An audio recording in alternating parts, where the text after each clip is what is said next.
What's up, YouTube? This is GalacticGod, and it's Sunday, so that means it's time for another Yu-Gi-Oh! Chat episode. Now, this week I wanted to talk about TCG exclusive cards, what it kind of means to the player base, what I think it means to Konami, and all that kind of good stuff rolled up into one little fun and adventurous video. So, TCG exclusive cards came out quite a few years ago now, and every time, one is introduced, it seems like there's always one in every set that kind of breaks the meta. It's like too good. That completely separates the TCG meta from the OCG meta. And we've had all kinds of cards from Charge of the Light Brigade down to Tour Guide, Tengu, all that kind of stuff that keeps our metas completely different. From X-Saber exclusives to everything. So why does Konami do this? The simple answer to this question is they do it to make money. Releasing a card that's really broken and then releasing it as a secret rare most of the time makes players, rush out and buy the set. And, we need that card to be competitive and, to play, competitive decks. And a lot of times they are, cards that can fit into any kind of deck. Tour Guide or Tengu can go into multitude decks and fit real easily. And I think, for them, it's just a way to make money and kind of control the meta.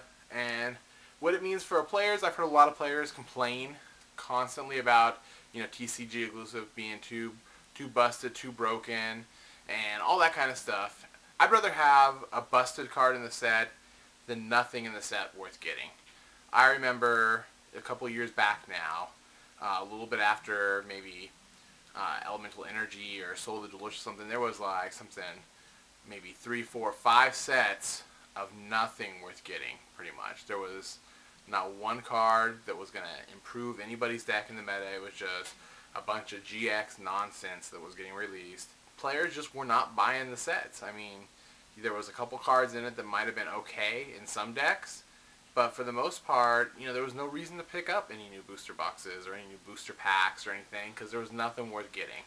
Nothing, to go after, no chase card at all.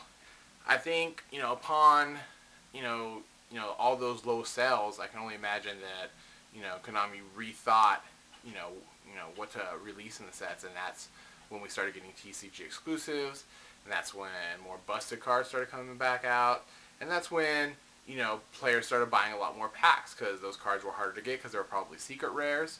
Secret rares are real expensive to pay for on eBay, and so a lot of players just try and, press their luck and buy the packs and get them. And that's what works for Konami. I mean, that's what they want, us to do, is to buy the packs. That's ultimately how they're going to make their money. To me, personally, I'd rather have some hard-to-get chase card in a set, than nothing good at all in the set. And that's my personal view, because I have lived through, too many retarded-ass sets where nothing was good in it at all. And I'd rather have something worth getting than nothing worth getting at all.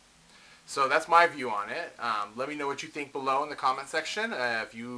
What you feel about TCG exclusives. And I guess that's it for this week. This is GalacticGod, out.